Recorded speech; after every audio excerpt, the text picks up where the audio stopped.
Assalamualaikum warahmatullahi wabarakatuh.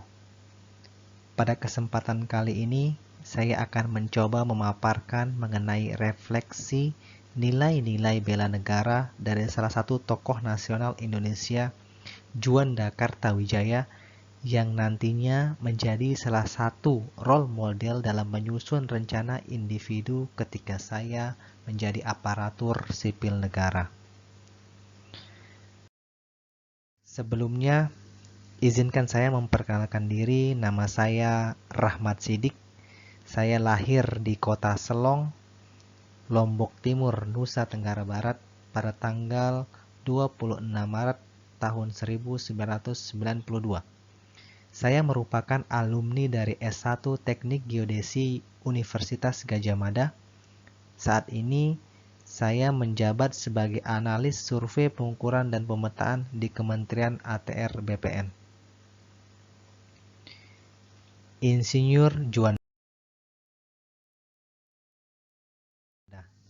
Namanya mungkin agak sedikit asing dibanding nama Insinyur Soekarno ataupun Pangeran Diponegoro.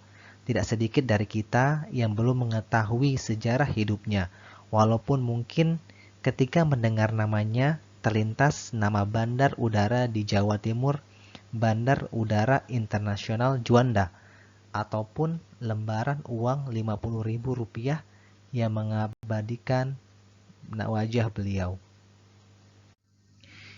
Insinyur Haji Juanda memiliki nama lengkap Raden Haji Juanda Kartawijaya, dilahirkan di Tasikmalaya 14 Januari 1911. Beliau merupakan anak pertama pasangan Raden Kartawijaya dan Nyi Monat.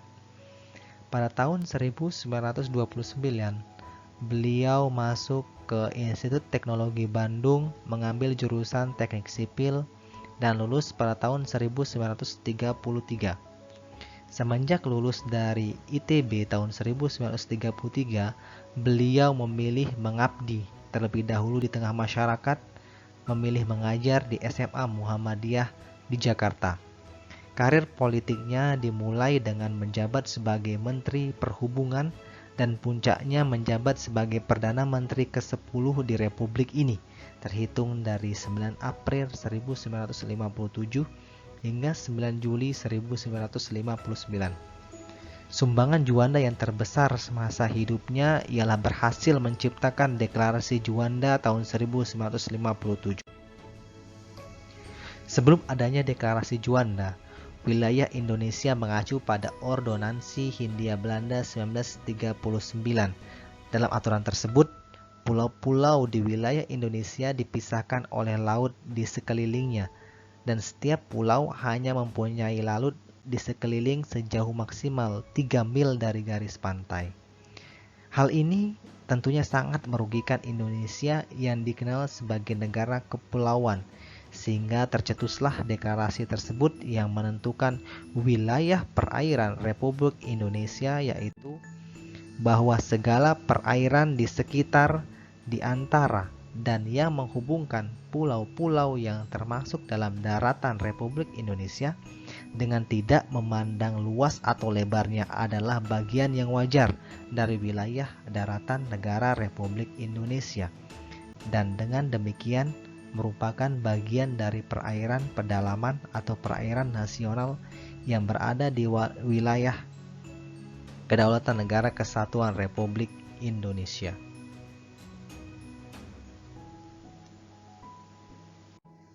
Dikutip dari Laut, Teritorial dan Perairan Indonesia, Himpunan Ordonansi, Undang-Undang dan Peraturan lainnya 1984, menuai protes dari negara lain seperti Amerika Serikat, Inggris, Australia, Belanda, Prancis, dan Selandia Baru.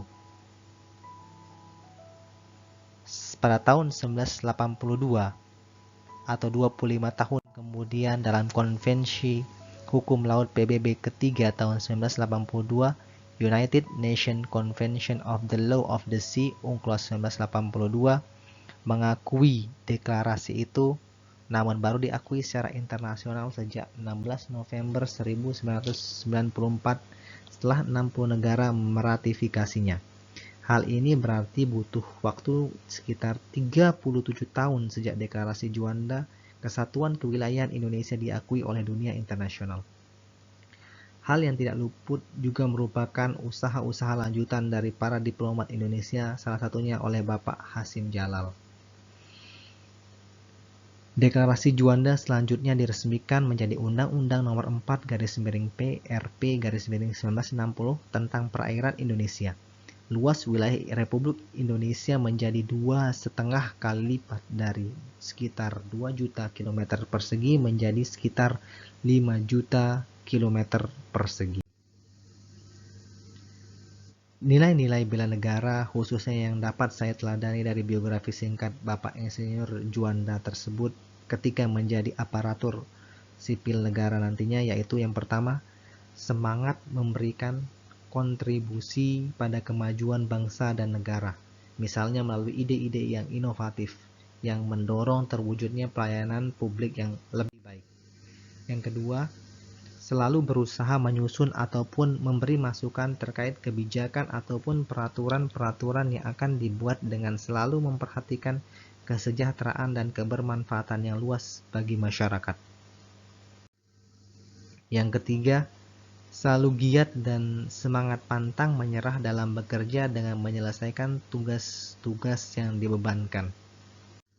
Yang keempat, yakin dan percaya bahwa yang kita niatkan dalam bekerja dengan hati yang tulus ikhlas untuk kemajuan bangsa dan negara bukan merupakan pengorbanan yang sia-sia. Hasilnya tidak selalu langsung terlihat, mungkin seperti usulan Deklarasi Juanda baru terlihat sekitar 25 tahun kemudian, yang bermanfaat bagi masyarakat, bangsa, dan negara.